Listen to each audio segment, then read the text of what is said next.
Hello everyone, I'm Dionysius, and again we're here today with Mr. Wilson. Hello Orlando. Hello Dionysius. And one thing I would like to ask you, I know by now that you usually recruit people by word of mouth. Yes. You do not rely on CVs and stuff like that. Yes. Why is that? Because you don't know who you're getting, that's the trouble. And I've dealt with that many people over the years. They might have good CVs, but it's a lot of the stuff that's on there. Okay, you're coming from a military background, you can have a structured CV, but can they work in a commercial world? And I've said in other places, I don't know if I can trust somebody or not. And one of the big issues is you need to be able to trust people. Are they going to turn up to work on time? In the military, they have to. In civilian life, what if they turn up drunk? What if they do this? What if they do that? And this is where people need to be, how can I put it?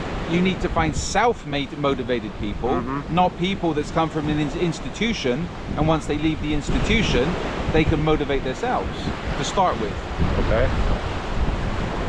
So, do you think that CVs are altogether irrelevant? Yes. In my world, 100%. And I think I might have mentioned, well, one of the reasons for this video, we were talking about things. A lot of the stuff I do is low profile. I don't need to recruit somebody, and the next thing I know, they're posting pictures on social media, they're sticking jobs on their resume, etc. Yeah, or their CV. Okay, if people work for me, reach out to me, and I generally give them a reference, whatever. I don't want them putting out specifics of jobs, who they work with, where they were, people approaching clients, people trying to get in touch with clients. And I've had that in the past where somebody done a job, and the next thing one of the associates of the client, one of the client's people, is sending me something saying, you guys trying to reach out to the client because my associate needed to get, well, the client's staff needed to give him a phone number, and this guy was calling up this client's staff saying, oh, can we put him in touch? Again, people trying to poach clients. Okay, that guy never worked for me again. Thank you very much, goodbye. But again, this is where a lot of guys these days, a lot of people in the security business, I don't take them seriously because they cannot be taken seriously. Okay, so, but what is the actual message, the actual, what are we teaching today to the people?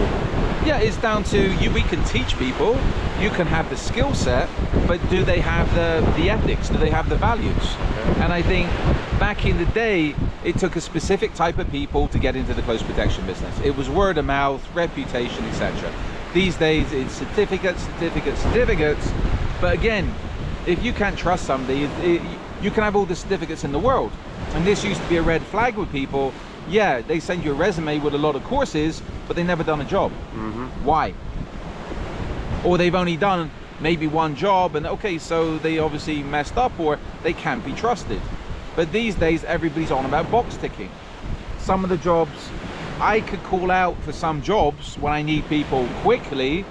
Yeah, I could get a load of people. But I only get people from a small pool of people because I can't trust other people. I've had too many screw-ups over the years. And again, I've mentioned in other videos, I've had horrendous fuck-ups down to people just not doing their job properly or doing something which is like, what the fuck have you just done? And these are people with good resumes, good this, good that. From simple stuff like people missing the plane to... you know for a fact, how many stories do you know since you've been dealing with people missing planes? Yeah. Which can happen, but...